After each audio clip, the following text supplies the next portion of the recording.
মেয়েরা মা হয়, বোন হয়, কারো প্রেমিকা হয়, আবার কারো বউ হয়, তাই না? কিন্তু কিছু কিছু মেয়েরা আপনার জীবন নষ্টের কারণও হয়।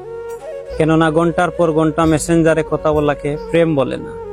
যেই মেয়েটা প্রতিদিন নিয়ম করে 4 থেকে 5 ঘন্টা আপনার সাথে কথা বলতে চায়, সে আপনার ক্যারিয়ার নষ্ট করছে। স্ক্রিনশট দিয়ে রাখুন। 2 দিন পরে এই মেয়েটাই আপনার ক্যারিয়ারের দুহাই দিয়ে বাবার পছন্দ করা ছেলেকেই বিয়ে করবে। জীবনটা হিন্দি সিনেমা না, আপনিও শাহরুখ খান না, আপনার প্রেমিকাও কিন্তু কাজল না। অনেক মেয়ে জানেই না যে ঘন্টার পর ঘন্টা কথা না বললে, দেখা না করলে, বা এইটা ওইটা বায়না না করে, আর রাতের পর রাত নেকামি না করেও প্রেমিকা হওয়া যায়। কথাগুলো তিতা হলেও সত্য। সব মেয়েরা প্রেমিকা হওয়ার যোগ্যতা রাখে না। ওই মেয়েটাই প্রেমিকা হওয়ার যোগ্যতা রাখে যে কিনা আপনার ক্যারিয়ারের কথা ভাবে, যেই মেয়েটা আপনার সুবিধা অসুবিধা বুঝে, যেই মেয়েটা আপনার কষ্টগুলো ফুটিয়ে ফুটিয়ে দেখে, দেয়ালে পিঠ ঠেকে গেলে যেই মেয়েটা ভরসার হাত বাড়িয়ে দেয়, সেই মেয়েটাই প্রকৃত প্রেমিকা হওয়ার যোগ্যতা রাখে।